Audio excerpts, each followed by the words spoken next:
padaku tak pernah berubah.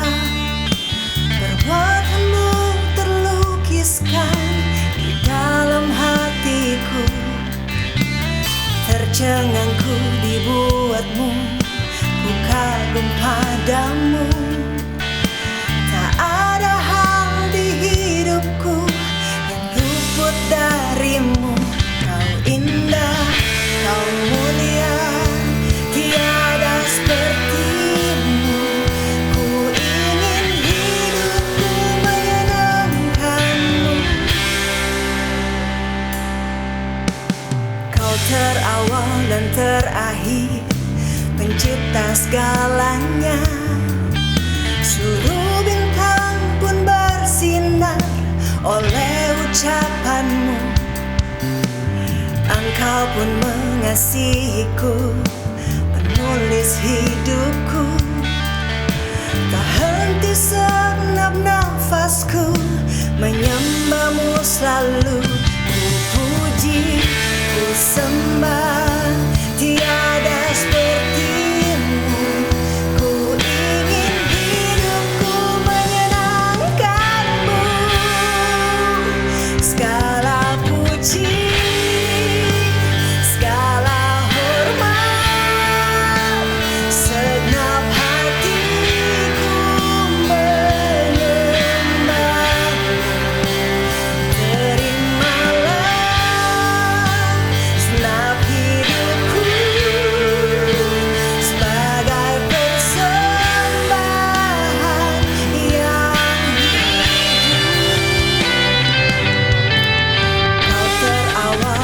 terakhir, pencipta segalanya. Seluruh bintang pun bersinar oleh ucapanmu. Engkau pun mengasihiku, penulis hidupku. Henti segenap nafasku menyembahmu selalu. Ku puji, ku sembah, tiada sepertimu. Ku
Halo teman-teman semua yang sudah pulang, saya harapkan semua baik-baik saja ya. Sebentar lagi kita akan mendengarkan firman Tuhan, sebelum itu kita berdoa dulu. Mari kita berdoa. Tuhan Yesus, terima kasih untuk hari ini. Terima kasih kami boleh menikmati ibadah online hari ini. Sebentar kami akan mendengarkan firman-Mu. Kami berdoa untuk Pastor Firdi yang akan memberitakan firman-Mu. Biar Tuhan urapi beliau Tuhan untuk apa yang disampaikan supaya bisa menjadi rema bagi setiap kami. Terima kasih, dalam nama Tuhan Yesus kami berdoa. Amin.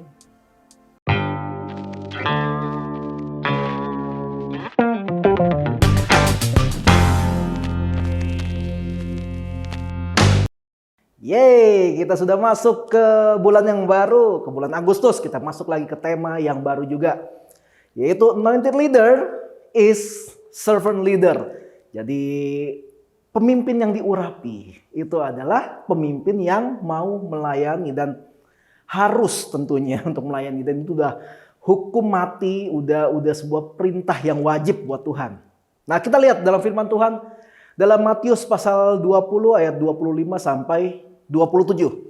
Tetapi Yesus memanggil mereka lalu berkata, "Kamu tahu bahwa pemerintah-pemerintah bangsa-bangsa memerintah rakyatnya dengan tangan besi dan pembesar-pembesar menjalankan kuasanya dengan keras atas mereka.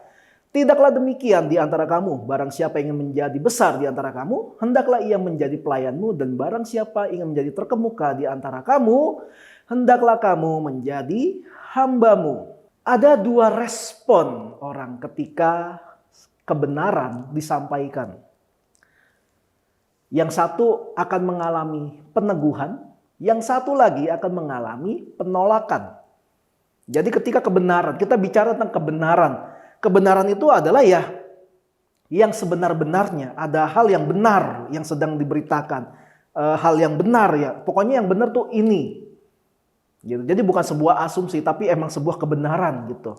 Nah, ada dua respon yang akan dialami orang ketika kebenaran ini disampaikan, gitu ya. Seperti kita sedang mencari jawaban atas sebuah misteri, gitu ya. Ada pertanyaan-pertanyaan misteri yang mungkin kita nggak tahu jawabannya, gitu kan. Wah, kita kira ini yang benar nih. Nah, pas ketika di puncaknya dikasih tahu, oke, yang benar adalah ini ya.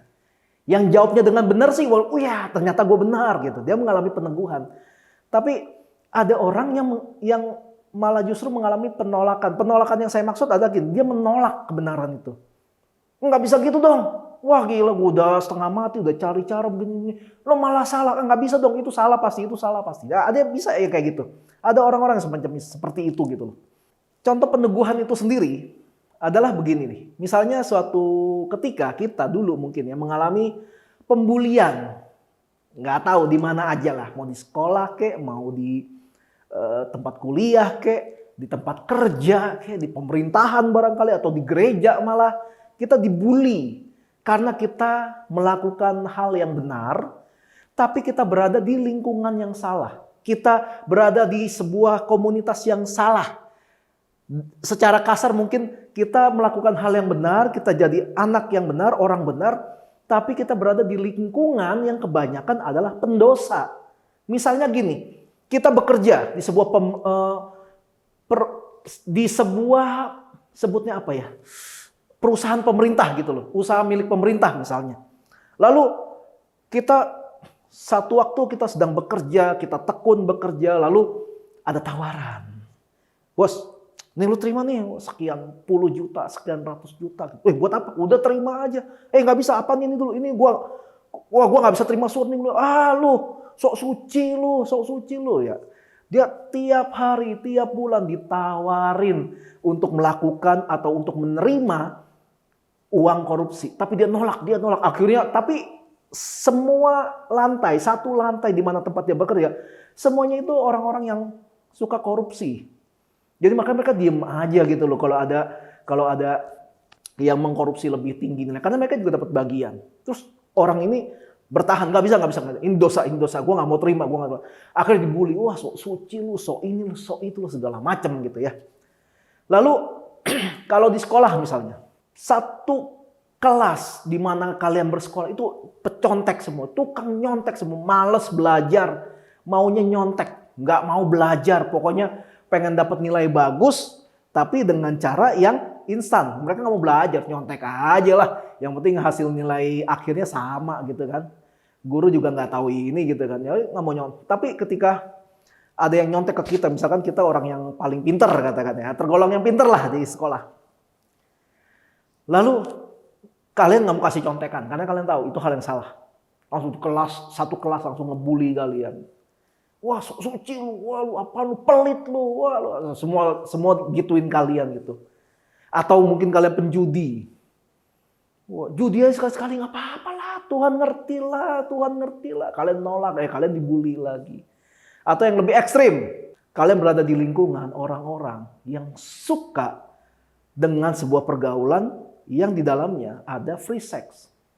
Wow, berbuat aja seks, nggak apa-apa lah, ini masih muda, have fun, nikmati semua. Setelah kalian bertahan lama, dibully terus karena dibilangnya kalian itu adalah orang sok suci gitu. Kalau kamu beda sendiri sama yang lain ini nggak apa-apa. Kalau masalah, nggak jarang kalian mungkin diperlakukan dengan intimidasi, kalian diperlakukan dengan hal yang mungkin nggak enakin gitu. Kalian tetap bertahan karena kalian tahu hal-hal itu salah. Nah teman-teman, ketika kalian berada dalam satu lingkungan di mana semua orang menyerukan hal yang berbeda dengan kita, itu tidak menjamin kalau kitalah yang salah. Bisa jadi kita sedang berada di lingkungan yang salah. Jadi jangan buru-buru mengambil sebuah kesimpulan suara terbanyak itu yang paling benar. Belum tentu. Yesus pun disalib karena suara terbanyak, tapi kita tahu Yesus tidak melakukan satu hal kesalahan pun, tapi dia tetap dihukum. Jadi suara terbanyak tidak menjamin seseorang itu seperti yang dibicarakan oleh orang banyak. Jadi nggak menjamin. Nah setelah sekian lama kalian bertahan gitu ya. Akhirnya dibukakan tentang, oh iya, kayak yang kamu lakukan itu benar.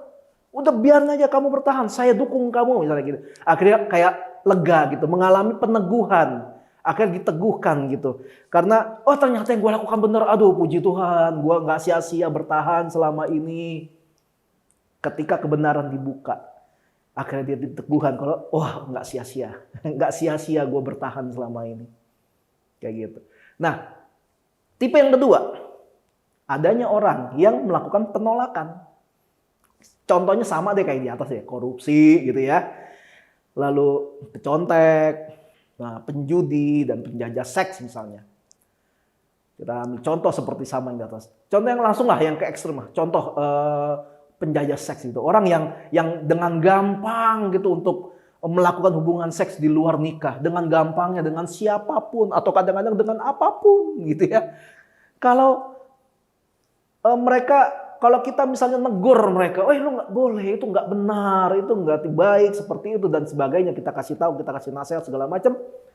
Lalu mereka mengalami penolakan. Padahal dikasih tahu hal yang benar, kalau itu hal yang salah untuk mereka lakukan, dikasih tahu nih kebenarannya nih, dikasih tahu. Lalu mereka akan berusaha untuk membela diri. Ada yang pernah bilang begini, kalau kita nggak cobain mah, mana tahu nanti kalau kita udah serius gitu sama dia, mana tahu dia bisa nggak puasin kita. Itu bodoh sekali. Itu pernyataan yang bodoh sekali. Ketika berpikir untuk hal yang lebih jauh, pernikahan itu bukan hanya tentang seks. Kita tahu ada banyak hal lain tentang dunia pernikahan. Kita bisa sama-sama membangun sebuah keluarga yang bisa bermanfaat bagi orang banyak, atau misal buat kita saja gitu loh, untuk diri kita, untuk dipulihkan, untuk kita semakin mengerti, untuk kita semakin kreatif, untuk kita makin diperkaya, karena ada orang yang bisa mengisi kekurangan kita. Jadi ada orang yang diteguhkan ketika kebenaran disampaikan, ada juga orang yang menolak kebenaran itu ketika kebenaran itu disampaikan. Dikatakan begini, pemimpin-pemimpin dunia memerintah dengan tangan besi.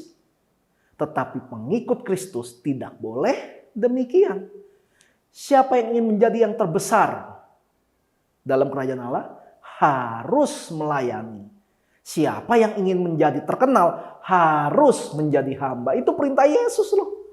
Yesus yang ngomong langsung kayak gitu. Jadi itu bukan kayak perkataan yang asal ngomong gitu loh. Lalu kalau kita lihat seperti itu, loh kok beda ya sama selama ini yang gue tahu gitu ya.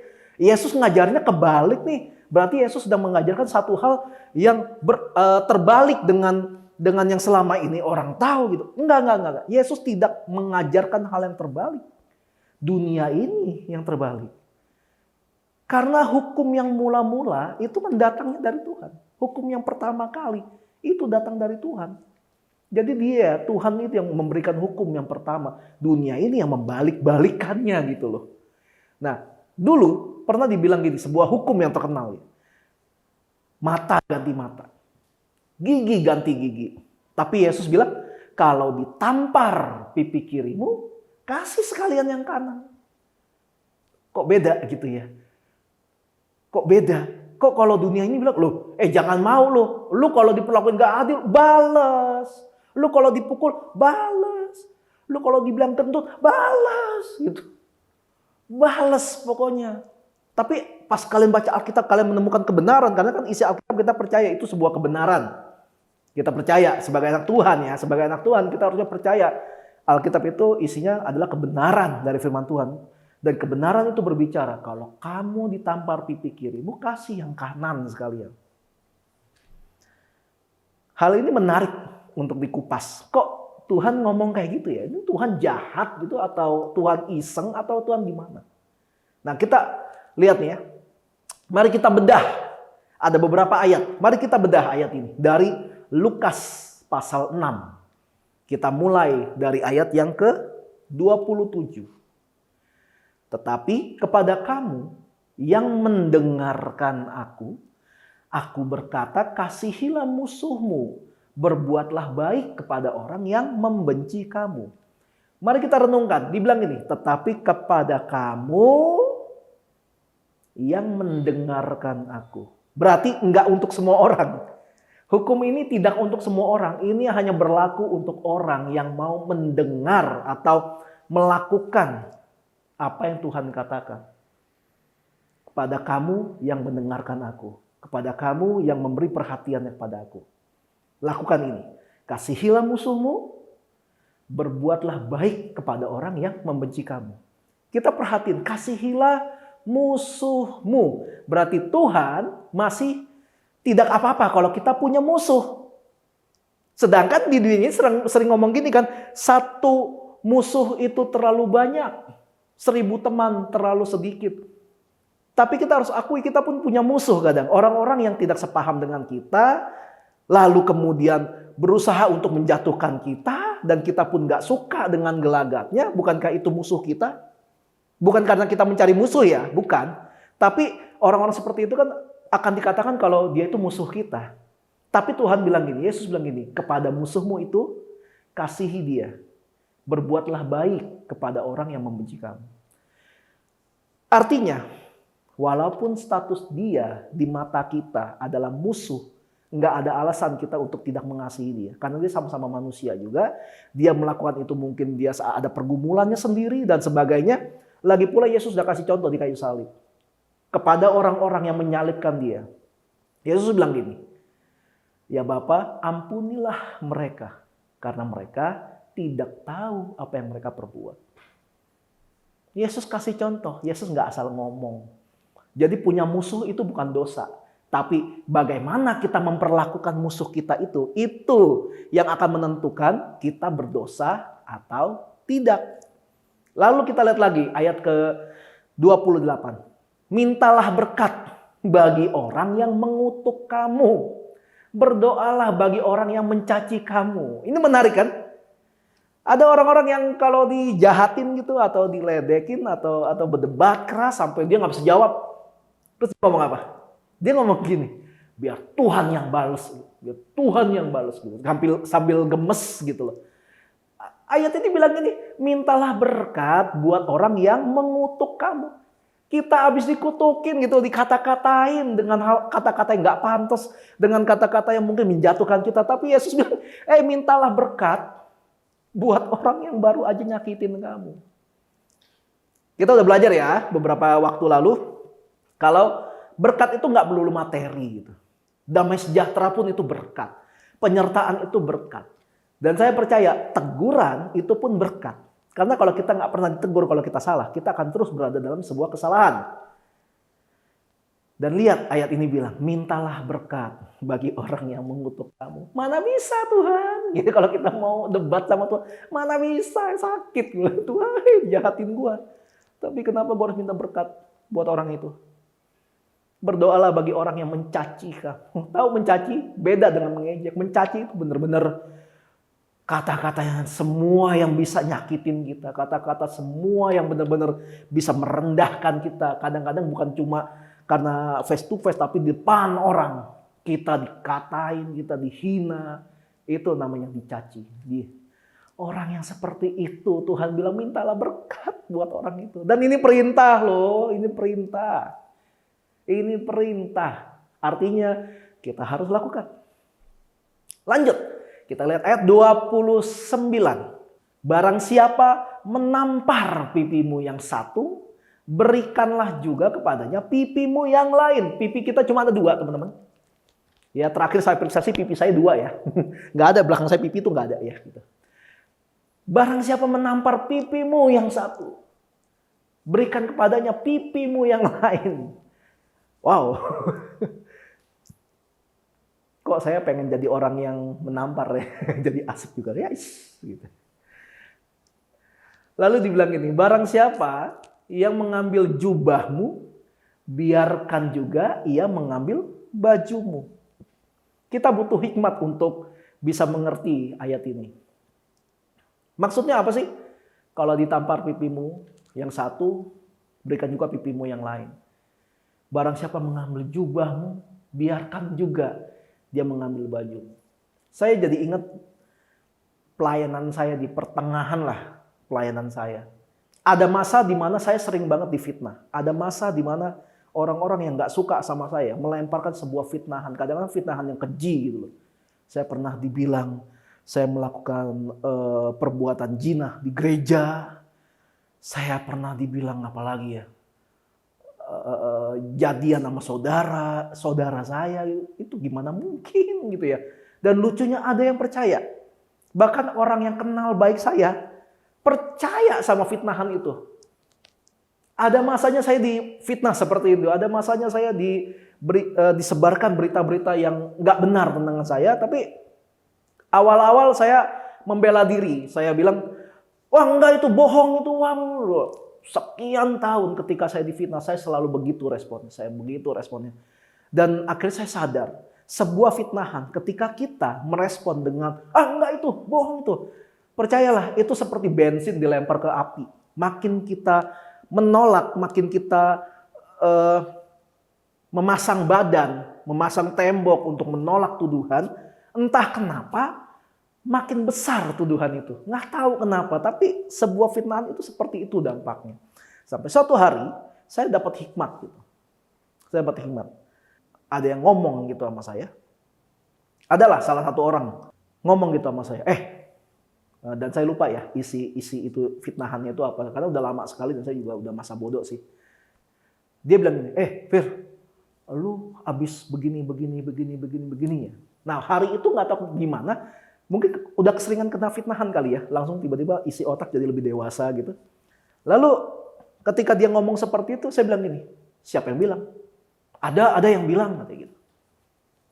Nah saya mulai ambil hikmat. Kalau ada yang mau memfitnah kita, lalu kata depannya adalah, Fir, kata orang, lu abis begini ya. Nah saya dapat hikmat begini. Kalau digituin, tanya, siapa yang ngomong?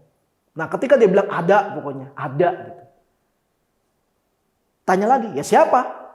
Nah ketika dia nggak mau jawab, saya ajukan tantangan yang kedua. Gini aja, gue nggak bakal jawab, kecuali lu ketemuin gue sama orang itu. Ada lu nggak apa-apa, ada orang lain lagi juga nggak apa-apa. Ketemuin gue sama dia. Ayo kita bahas. Terus dia kayak, udah nggak usah kayak gitulah, ribet lah gitu. Bener nggak sih lu kayak gitu? Bener. Dia kayak berusaha banget untuk mengorek informasi apakah saya benar melakukan sesuatu yang tidak saya lakukan itu. Dan saya berdasarkan pengalaman saya, kalau saya bilang enggak, dia bakal ngomongin, bohong lu. Ketika dia bilang bohong, saya bilang, nggak percaya. Lu lanjut lagi, akan bertambah besar. Akhirnya jadi gosip lagi, jadi gospel teman-teman. Gosip pelayanan. Akan menjadi semakin besar. Dan akhirnya saya dapati ketika saya menghadapi fitnahan dengan santai, ya udah kalau emang ada yang ngomong kayak gitu, sini ketemuin. Yuk kita selesaikan aja secara kekeluargaan. Berani nggak? Dan usut punya usut. Ternyata yang memfitnah saya itu bukan ada orang yang ngomongin, ada orang yang bilang lu begini, enggak. Orang itulah yang ngomongin saya. Akhirnya ketahuan dia itu seperti itu. Akhirnya malu sendiri dia dan saya udah nggak pernah ketemu dia lagi. Dan itu nggak pernah berhenti gitu. Fitnahan itu seperti itu nggak pernah berhenti. Saya pernah dibilang, ada teman baik saya, teman dekat saya, saya sering ngiringin dia ketika dia nyanyi, saya ngiringin. Dia bilang, lu jadian ya sama dia. Entah kenapa kayak gosip-gosip. Seorang pria jadian tiba-tiba dengan seorang wanita di gereja kayak sebuah topik yang hangat, nggak tahu kenapa gitu, suka banget dibesar-besarin gitu. Ketika saya digituin, saya telepon teman saya ini yang perempuan ini, saya bilang kita dibilang jadian, digosipin gitu. Dan lucunya dia kasih ide yang bagus, kita bikin aja gosipnya biar makin hangat gitu. Jadi saya sengaja makin dekat sama dia, padahal dia udah punya pacar juga udah kenal saya gitu. Akhirnya ketika gosip yang mungkin kelihatan siapa yang membuat gosip itu. Akhirnya kita tegur aja orang itu. Punya mulut nggak dijaga, punya mulut nggak ini, punya hati lu busuk segala macam. Akhirnya ketahuan siapa yang lebih benar, siapa yang enggak. Nah mungkin inilah arti dari kalau ada orang menampar pipimu yang satu, berikan pipimu yang lain. Kalau kamu difitnah, kalau emang bener lu difitnah ya, kalau emang bener kamu difitnah untuk hal yang kamu nggak pernah lakukan, coba aja ikutin permainannya. Nanti di ujung kelihatan kok siapa yang sebenarnya yang jahat, siapa yang sebenarnya yang melakukan hal itu. Jadi santai. Jadi kalau ada yang jahatin kita, santai aja. Ntar lama-lama orang bisa melihat kok siapa yang benar. Gitu. Jadi santai aja teman-teman. Lalu ayat selanjutnya ayat 30 bilang gini. Berilah kepada setiap orang yang meminta kepadamu dan janganlah meminta kembali kepada orang yang mengambil kepunyaanmu. Saya nggak tahu ya, selain saya, mohon maaf ya kalau dianggap sombong gitu. Mohon maaf. Saya nggak tahu, selain saya, siapa yang pernah khotbahin ini ya? Gitu. Karena ditulis gini, berilah kepada setiap orang yang meminta kepadamu dan janganlah meminta kembali kepada orang yang mengambil kepunyaanmu.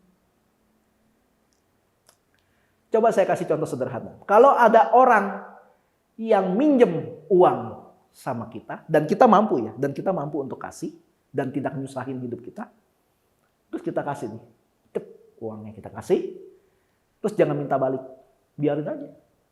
Kita relain aja. Ntar kalau emang dia punya kesadaran diri buat balikin, puji Tuhan, kalau nggak balik ya sudah. Siapa yang berani lakukan itu? Saya sudah melakukan itu sih. Istri saya sudah melakukan itu sih. Sudah. Tapi yang saya penasaran adalah kenapa ayat ini saya belum pernah dengar ada yang mengajarkan. Kenapa? Nggak tahu. Takut kali ya. Tiba-tiba langsung semua pada minjem uang gitu. Terus nggak mau balikin. Terus kadang-kadang kita punya teman gereja kalau ada yang minjem duit sama dia. Terus kalau nagih itu kayak rentenir. Dia pakai ancam-ancaman segala ya. Ya salah yang minjem juga sih, kenapa lama-lama balikinnya gitu. Tapi kalau melihat ayat ini, nah, coba disimpulkan sendiri. Gitu. Karena dia firman Tuhan yang bilang. Next, ayat 31. Dan sebagaimana kamu kehendaki supaya orang perbuat kepadamu, perbuatlah juga demikian kepada mereka. Apa yang kamu mau supaya orang perlakukan kamu, kamu juga harus melakukan hal yang sama kepada orang lain. Kalau lu mau dibaikin sama orang, berbuat baik. Kok gue dijahatin orang terus sih? Iyalah, lu jahat terus sama orang lain. Kok hidup gak adil sih? Iya, lu juga gak adil sama orang lain. Kadang-kadang kita udah berbuat baik. Tapi kok kita gak dibaikin balik? Ya tunggu, ada kairos. Kadang-kadang kita butuh waktu untuk bisa terima keadaan kita. Kadang-kadang kita butuh waktu untuk bisa mengerti kenapa hal ini, hal itu terjadi dalam hidup kita. Kadang butuh waktu. Lalu ayat selanjutnya bilang, ayat 32, dan jikalau kamu mengasihi orang yang mengasihi kamu, apakah jasamu? Karena orang-orang berdosa pun mengasihi juga orang-orang yang mengasihi mereka. Saya pernah berada dalam satu perdebatan antara saya dengan satu orang tua lah. Adalah teman, tapi dia udah punya anak gitulah. Terus dia mengeluhkan keadaan anaknya yang, ini anak kok nggak bisa diatur, nggak bisa gini, nggak bisa gitu, bla bla gitu. Terus saya iseng nanya gitu kan, lu sendiri jadi orang tua gimana? Udah baik belum sama anak lu? Kasih perhatian yang cukup nggak gitu? Gua kurang baik apa? Sekolah yang gue bayarin, makan gue kasih, tempat tidur ada. Terus saya bilang gini aja, oh sorry, kalau patokannya kayak begitu, orang-orang bajingan juga melakukan hal yang sama sama anaknya. Tapi kalau gitu apakah lu mau disamakan dengan bajingan? Akhirnya berhentilah percakapan kami gitu di situ. Nah maksudnya gini, yang namanya tanggung jawab ya tanggung jawab, nggak bisa terima reward juga gitu loh. Kalau kita berbuat baik sama orang yang juga berbuat baik sama kita, di mana hebatnya kita, di mana bagusnya kita. Karena orang-orang berdosa juga melakukan hal yang sama. Kalau mau berbuat baik, berbuatlah baik kepada mereka yang nggak akan mampu membalas kebaikan kita. Disitulah Tuhan akan menampung kebaikan kita. Istilahnya begitu. Dan teman-teman, perkenanan itu ada 3. Yang satu, berkenan di hadapan Tuhan. Kedua, berkenan di hadapan manusia. Ketiga, berkenan di hadapan Tuhan dan manusia. Nah, untuk bisa memahami pernyataan ini, kita harus bijak-bijak dalam mencari tahu sebenarnya kita ada di perkenanan yang mana. Karena seringkali kita merasa sudah berkenan, padahal kenyataannya belum. Kita kepedean aja gitu loh. Ah udah oke kok, kayaknya oke, gue udah gini, tapi kayaknya gitu. Belum tentu berkenan. Nah, kalau kita rajin baca Alkitab, rajin berdoa gitu. Mungkin kegiatan seperti itu berkenan di hadapan Tuhan. Kegiatan doa terus Tuhan, berdoa buat bangsa dan negara, berdoa untuk kota, berdoa untuk orang-orang yang ditimpa bencana alam, berdoa untuk orang-orang kelaparan gitu. Itu berkenan di hadapan Tuhan. Tapi lupa doain keluarganya sendiri. Lupa doain teman-temannya sendiri. Rajin baca Alkitab terus, baca rajin, bolak-balik sekian, banyak lah. Bolak-balik nggak tahu sampai udah nggak bisa dibalik-balik, masih aja dibalik-balik gitu. Rajin, mungkin kegiatan itunya berkenan di hadapan Tuhan. Rajin baca Alkitab, rajin berdoa. Tapi kurang baik nih dalam bermasyarakat. Dan cenderung memandang rendah orang-orang yang belum percaya. Apakah hal yang itunya berkenan di hadapan Tuhan? Kita rajin baca Alkitab, rajin berdoa, rajin pelayanan, semua kegiatan gerejawi dilakukan lah. Ya mungkin berkenan di hadapan Tuhan. Tapi di sisi lain, kegiatan kita yang lain membuat Tuhan nggak berkenan sama kita.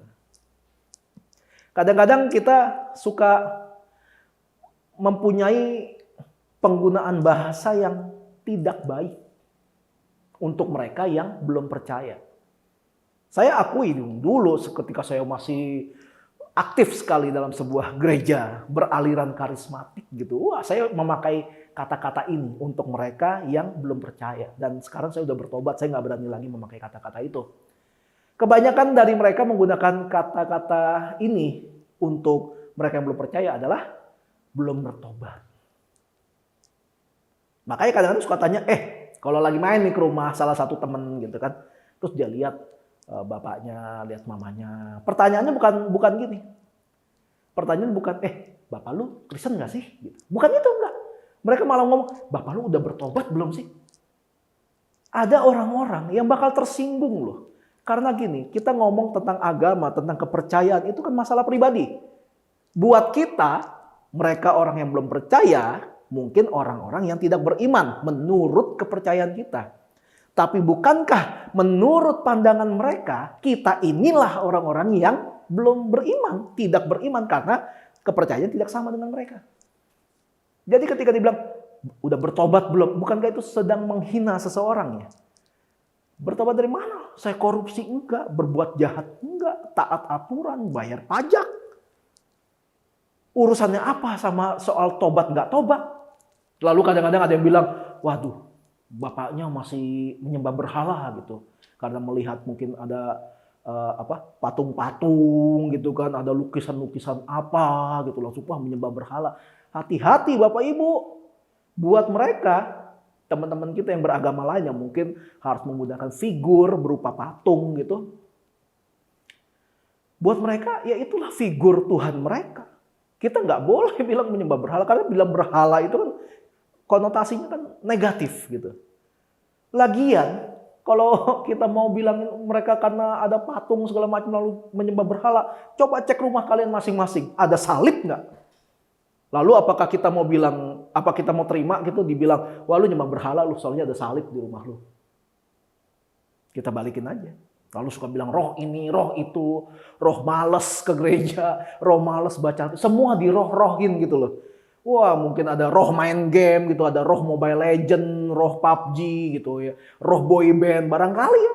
Belakangan tiba-tiba muncul nih roh hospital playlist gitu, roh Ikjun, roh Uju, semua dirohin.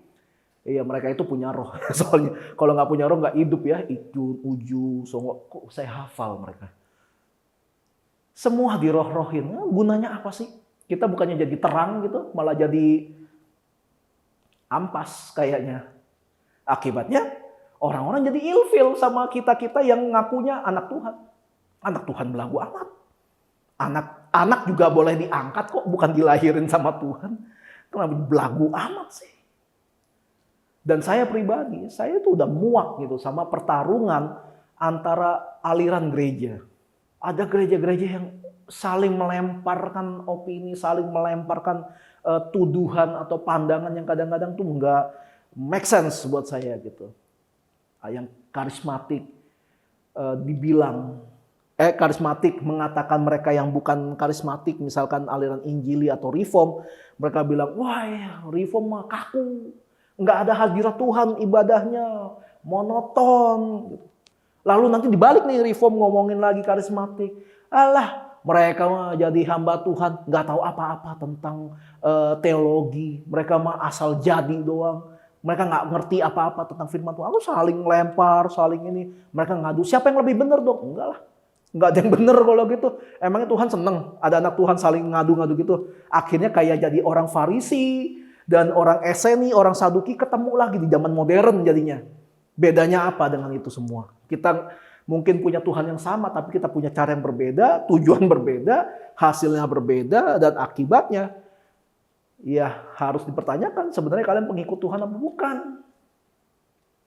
Lalu ada lagi sebuah perkenanan yang lain, yaitu berkenan di hati manusia. Yang kedua yang saya bilang tadi, ada satu budaya di gereja harus diakui juga, namanya budaya ABS, asal Bapak senang gitu. Budaya asal Bapak senang ini membuat Tuhan ada di pojok gereja. Sedangkan si Bapak ada di tempat yang terbaik di gereja. Oh maksudnya gimana? Saya pernah gitu ngelihat ada jemaat tiba-tiba datengin pendetanya, gembalanya, terus untuk memberi nasihat gitu. Saya pikir, wah baik sekali ini jemaat gitu. Dia kayak concern gitu sama gereja, sampai ngasih nasihat ke gembalanya, mungkin kasih masukan lah gitu ya. Selidik punya selidik, ternyata si Bapak ini ngasih tahu, Pak Pendeta ini bilang, Pak, lain kali khotbahnya jangan kayak gitu, Pak. Orang bisa tersinggung. Orang bisa nanti nggak mau ke gereja lagi loh, Pak. Padahal yang disampaikan itu kebenaran firman Tuhan. Dan lucunya, Bapak ini, dan lucunya pendeta ini, iya, oke, iya. Akhirnya dia ngikutin, iya gitu. Saya nggak tahu kenapa gitu ya. Nggak tahu kenapa dia ikutin, padahal yang disampaikan sebelumnya itu sebuah kebenaran. Tapi kenapa harus begitu sih? Harus ditanyakan kan, Anda tunduk sama Tuhan atau sama si Bapak ini? Akhirnya itu sebabnya kenapa saya bilang Tuhan jadi pojok gitu. Karena Tuhan nggak didengerin, firman Tuhan nggak didengerin. Yang didengerin adalah si Bapak ini supaya Bapak ini senang. Yang nggak tahu mungkin Bapak ini yang memberikan persembahan paling banyak gereja kali. Jadi Tuhan di belakang aja. Tuhan kan nggak pernah kasih persembahan ya Tuhan ya. Jadi Bapak ini kan ngasih, makanya gereja ini masih ada. Lalu ada juga yang terjadi gini. Terlalu memanjakan SDM yang punya skill yang luar biasa gitu. Suaranya mungkin 11-12 gitu dengan malaikat gitu ya. Suara bagus banget. Atau pemusik yang jago banget gitu mainnya. Sampai mengabaikan yang penting, yaitu keadilan dan belas kasihan. Orang yang skillful ini selalu dipuja-puja, sering ngaret, sering telat, sering cancel pelayanan karena ada job. Tapi tetap aja tuh dipuja-puja, nggak pernah ditegur. Takutlah kalau ditegur nanti keluar pindah gereja gimana? Kita jadi kehilangan nih orang yang skillful. Padahal di dalam sana, di dalam gereja itu ada orang juga yang bisa main musik walaupun tidak se-skillful orang ini. Akhirnya diabaikan yang namanya keadilan. Salah nggak ditegur. Tapi belas kasihan juga nggak ada. Padahal orang-orang yang nggak terlalu skillful ini punya hati yang benar-benar lebih baik daripada orang skillful itu. Akhirnya ada SD, ada aja jadi anak emas di dalam gereja hanya karena skill. Lalu juga ada budaya senioritas gitu ya. Orang ini sudah di gereja ini 10 tahun pelayanan. Nggak enak lah, ya udahlah kasih dia pelayanan lah. Jadi WL, udah jadi WL gitu ya. Suaranya gorila gitu kan, nggak jelas nyanyi apa, arahnya kemana, tempo kemana, nggak jelas. Ya udah nggak apa-apa lah, senioritas udah nggak enak. Nggak enakan. Jadi biarkan kuping jemaat hancur gitu ya, daripada orang yang udah lama di gereja ini yang hancur. Itu kan nggak benar gitu loh. Yang boleh melayani depan hanya orang-orang yang memang punya skill di bagiannya. Makanya kenapa di dalam firman Tuhan tuh Mazmur kalian baca. Inilah Mazmur dari Bani Asaf, Bani Daud, Bani Yedutun. Siapa mereka? Orang-orang yang skillful di bidangnya. Yang emang bisa main musik, bisa nyanyi dengan bagus. Hanya orang-orang ini yang boleh melayani di mimbar atau dalam sebuah ibadah. Karena mereka punya skillnya. Apakah ini bertolak belakang dengan poin sebelumnya? Tidak. Yang pertama tadi adalah orang yang skillful. Tapi nggak punya attitude yang benar. Dan yang kali ini, orang ini hanya karena udah lama, tapi nggak punya skill dikasih pelayanan. Itu kan aneh. Atau selanjutnya, undang pengkhotbah terkenal. Atau artis terkenal, supaya jemaat rame. Walaupun yang khotbah ini mungkin ngawur gitu isinya. Motivasi gitu, bukan kebenaran firman Tuhan. Motivasi isinya. Walaupun nggak bahas firman Tuhan. Saya pernah datang satu ibadah, dia cerita, tidak buka ayat satu pun. Habis itu selesai. Dan semua bertepuk tangan. Haleluya. Khotbahnya luar biasa. Khotbah apaan? Gak ada ayatnya. Hanya cerita aja gitu. Supaya jemaat rame. Itu berkenan di hadapan manusia. Tapi gak berkenan di hati Tuhan. Lalu yang ketiga adalah berkenan di hati manusia. Dan juga di hati Tuhan. Itu yang terbaik. Secara spiritual kita sungguh-sungguh mencari Tuhan dengan benar. Secara sosial kita memperhatikan sekitar kita yang bersumber dari firman Tuhan yang kita baca. Kita nggak boleh memperhatikan sesama kita tapi langsung kayak membabi buta gitu. Siapa aja. Nggak gitu juga gitu loh. Kita ada patokannya juga dalam firman Tuhan. Siapa orang-orang yang kira-kira pantas untuk menerima kasih kita. Karena kan dibilang gini, kalau dalam satu daerah shalom kita ditolak, ya kebaskan debu dari kakimu. Dan pergaulan buruk merusak kebiasaan baik. Artinya kita jangan bergaul dengan orang-orang yang bisa memberikan dampak yang buruk. Jadi kita harus berkenan di hadapan Tuhan dan hadapan manusia dengan syarat dan ketentuan yang berlaku. Yesus melakukan hal itu. Itu pun dia udah melakukan hal itu pun ada aja yang membenci dia. Udah segitu perfectnya. Masih aja ada yang fitnah Yesus, ada yang menghina Yesus gitu. Kalau kita lihat lagi dalam firman Tuhan dibilang gini. Tetapi jauhilah tahayul dan dongeng nenek-nenek tua. Latihlah dirimu beribadah. Latihan badani terbatas gunanya tetapi ibadah itu berguna dalam segala hal karena mengandung janji. Baik untuk hidup ini maupun untuk hidup yang akan datang. 1 Timotius pasal 4 ayat 7 sampai 8. Ibadah itu harus dilatih. Latihlah dirimu beribadah. Ibadah itu harus dilatih. Dan kita tahu nih, ibadah yang sejati adalah ibadah yang tertulis dalam Roma pasal 12 ayat 1. Karena itu saudara-saudara, demi kemurahan Allah aku menasihatkan kamu supaya kamu mempersembahkan tubuhmu sebagai persembahan yang hidup, yang kudus dan yang berkenan kepada Allah, itulah ibadahmu yang sejati. Dibilang seperti itu. Jadi ibadah kita sebagai anak Tuhan adalah ketika kita melakukan perintah Tuhan dan salah satunya adalah untuk menjadi pelayan bagi sesama kita dalam area praktek penerapan perintah firman Tuhan. Siapa sesama kita? Itu kita harus cari tahu. Kepada siapa kita akan mempraktekkan nih apa yang menjadi perintah dalam firman Tuhan. Praktek Yesus sebagai hamba. Dia tunjukkan ketika malam perjamuan yang terakhir dengan murid-muridnya. Apa yang Yesus lakukan? Yesus melakukan basuh kaki. Dia membasuh kaki murid-muridnya. Di mana Yesus adalah guru mereka. Yesus punya otoritas lebih tinggi daripada murid-muridnya. Tapi Yesus nggak memakai otoritas itu untuk, kalian nggak murid sini, satu-satu bersihin kaki gua. Nggak gitu. Yesus nunjukin, barang siapa yang mau menjadi terkemuka di antaramu harus menjadi pelayan. Merendahkan diri.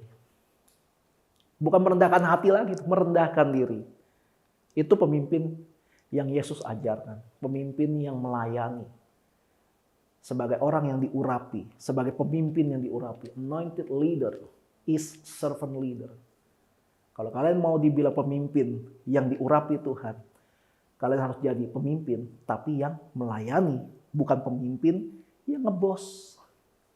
Yesus aja menunjukkan prakteknya menjadi hamba dalam identitasnya dia sebagai guru dan Tuhan. Lalu siapa kita ketika mau melatih, ketika mau melayani aja milih-milih. Ruangannya harus ber-AC, alat musik lengkap, sound system canggih, gerejanya harus yang besar dan terkenal, khotbahnya keren. Nah, yang paling konyol adalah tunggu sempet. Siapa kita ketika diminta melayani malah membeli syarat lagi ke Tuhan? Seolah-olah Tuhan gitu yang butuh kita, butuh banget gitu kita buat melayani gitu. Padahal dibilang gini, kalau kita mau berkenan di hadapan Tuhan, kita harus melayani. Sehingga pelayanan kita diterima sama Tuhan. Dan kita akhirnya dilayakkan sama Tuhan. Kenapa harus memberi syarat-syarat gitu? Nyusahin gitu. Coba ingat-ingat yang sudah melayani, kayak saya gitu udah puluhan tahun pelayanan. Coba ingat-ingat, dulu awal pelayanan kalian komplain nggak dengan hal-hal yang nggak esensi seperti AC gitu, full band, lantai ubin, bangku kayu, nggak ada empuk-empuknya. Dulu komplain nggak? Tapi sekarang gimana? Coba deh, siapa kita gitu? Sampai ketika mau melayani aja kita yang ngatur-ngatur Tuhan. Kadang gereja juga sama aja gitu. Mempersulit orang-orang yang rindu melayani Tuhan. Mau pelayanan ditanya dulu, boleh pelayanan, tapi udah berapa kali bolak-balik baca Alkitab? Sehari doa berapa jam? Kenapa harus jadi syarat sih? Itu murid Yesus waktu nemenin Yesus doa di Taman Getsemani aja sampai ketiduran. Sampai ketiduran harusnya nemenin Yesus. Tapi nggak dipecat tuh dari status murid.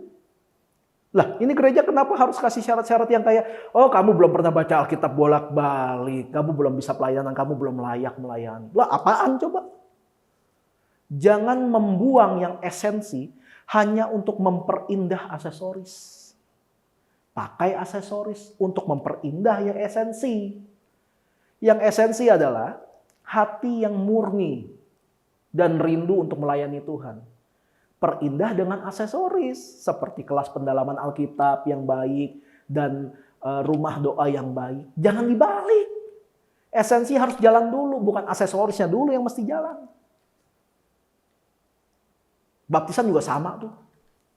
Zaman Yohanes Pembaptis sama Yesus mau dibaptis apa? Berilah dirimu dibaptis, bertobatlah sebab kerajaan Allah sudah dekat. Ya udah, baptis. Lah sekarang pengen dibaptis, oke, boleh dibaptis, tapi kamu harus ikut dulu kelas 3 bulan. Harus ikut dulu gini gitu segala macam, keburu Yesus datang belum dibaptis. Jangan nyusahin orang lah dengan aturan-aturan yang nggak guna kayak gitu. Tapi balik lagi kalau itu sebuah peraturan gereja kalian ya sudah, saya nggak bisa ngomong apa-apa gitu ya. Tapi buat saya itu aturan nggak guna. Kalau yang mau melayani tapi belum ada skill gimana? Arahkan untuk kursus atau sekolah musik. Kalau dia nggak ada dana untuk kursus, ya gereja mainkan peranannya sebagai wadah yang baik. Sediakan dong fasilitasnya. Undang guru gitu. Yang sesuai dengan budget gereja. Tiap minggu, tiap bulan ada dapat persembahan, kok nggak mau kasih fasilitas yang layak? Udah buka kelas buat melatih skill, yang ikut disuruh bayar lagi. Lah itu persembahan buat apa kalau gitu? Katanya orang-orang yang melayani adalah generasi penerus, tapi nggak mau difasilitasi. Jadi persembahan yang masuk itu buat apa? Para pemimpin gereja harus paham tentang ini. Anda pemimpin gereja, jadilah jemaat untuk jemaatmu.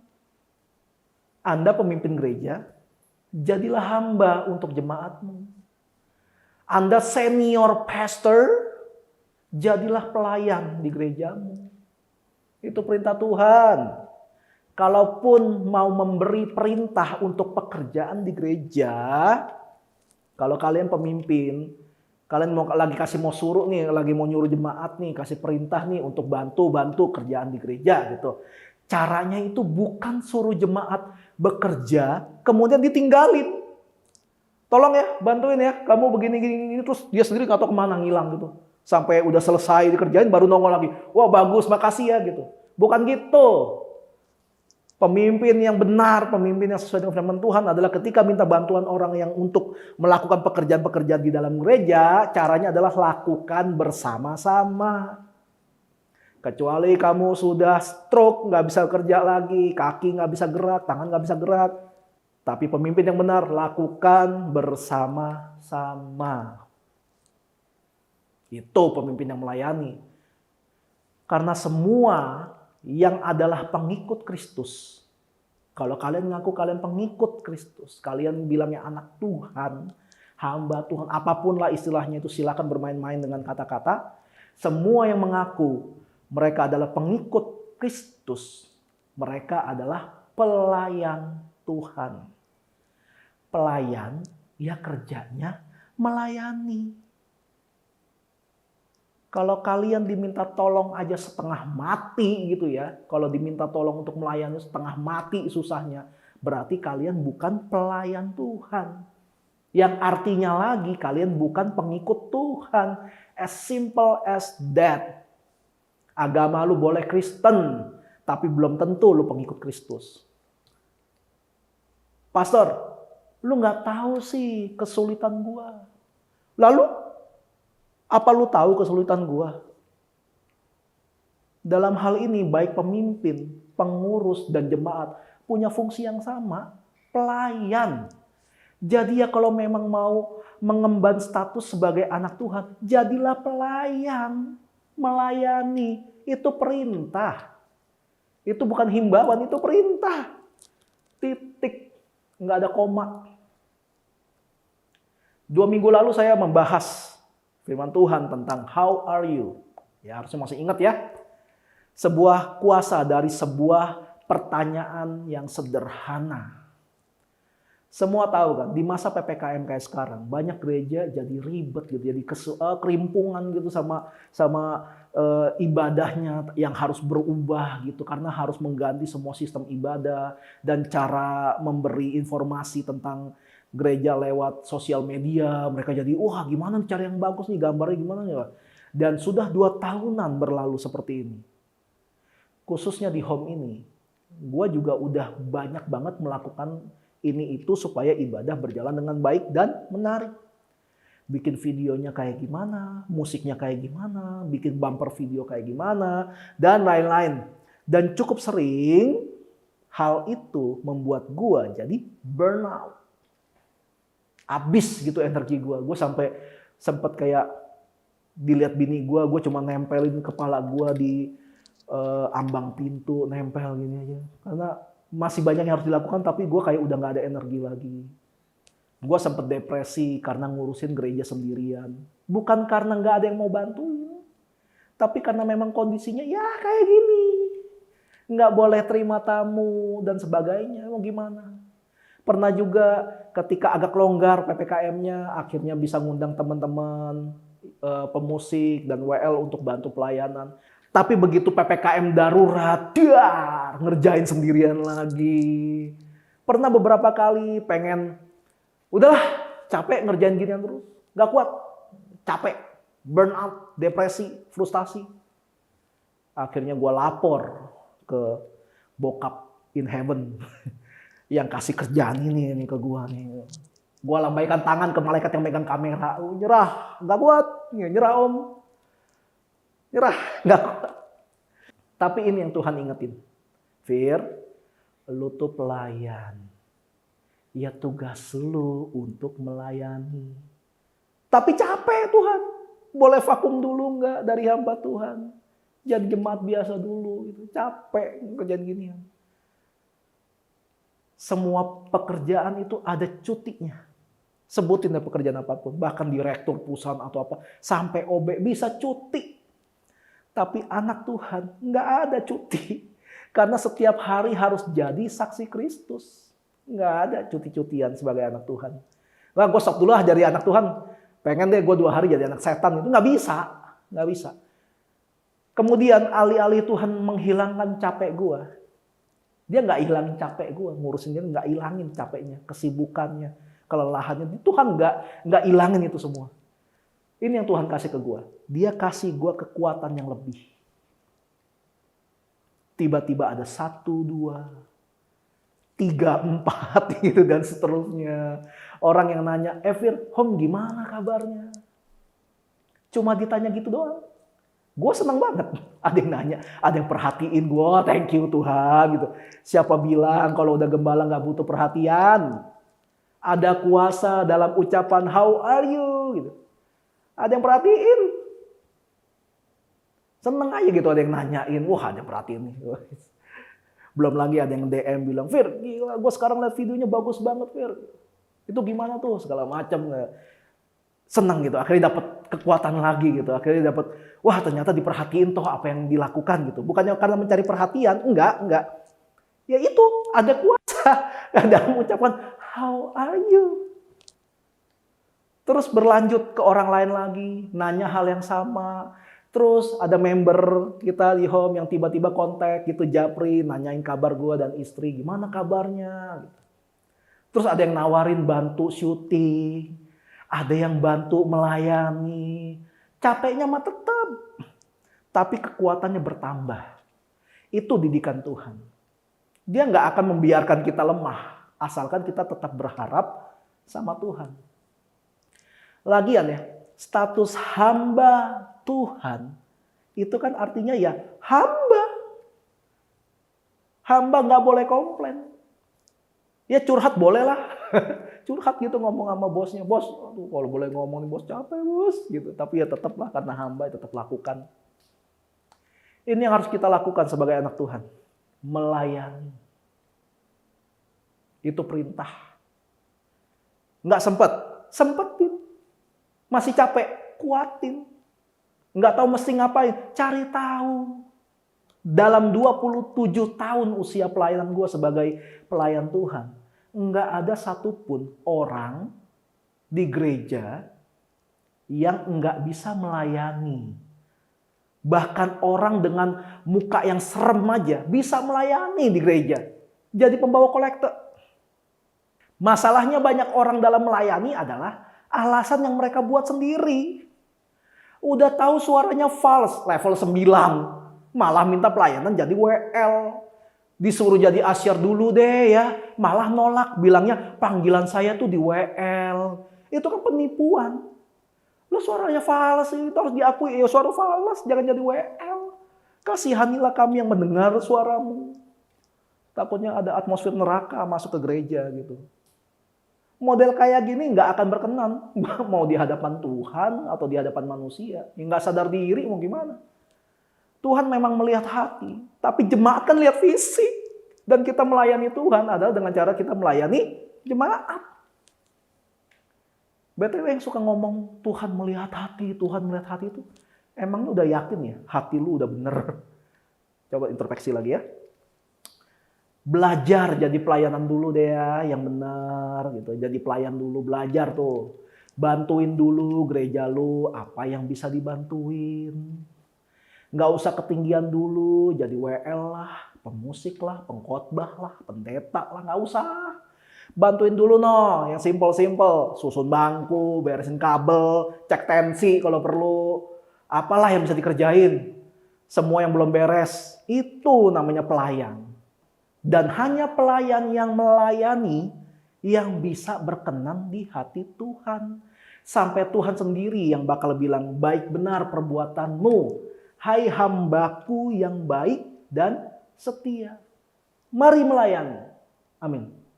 Mari kita mempersiapkan diri untuk perjamuan kudus. Mari kita angkat roti di tangan kanan kita. Mari kita berdoa. Sebab apa yang telah kuteruskan kepadamu telah aku terima dari Tuhan, yaitu bahwa Tuhan Yesus pada malam waktu ia diserahkan, ia mengambil roti dan sesudah itu ia mengucap syukur atasnya. Ia memecah-mecahkannya dan berkata, inilah tubuhku yang diserahkan bagi kamu, perbuatlah ini menjadi peringatan akan aku. Yang percaya kalau roti tangan kanan kita ini adalah lambang persekutuan kita dengan tubuh Kristus, kita makan dalam nama Tuhan Yesus.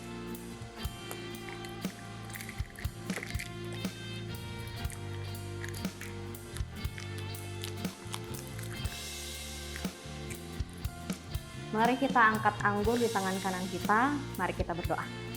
Demikian juga ia mengambil cawan sesudah makan lalu berkata, cawan ini adalah perjanjian baru yang dimateraikan oleh darahku.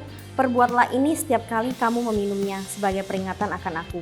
Yang percaya kalau anggur di tangan kita ini adalah lambang persekutuan kita dengan darah Kristus, kita minum dalam nama Tuhan Yesus.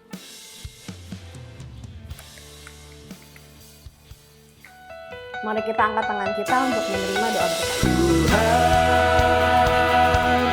memberkatimu.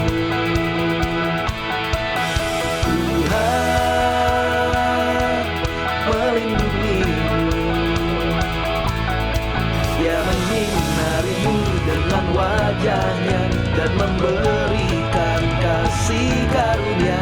Tuhan menghadapkan wajahnya dan memberi damai sejahtera.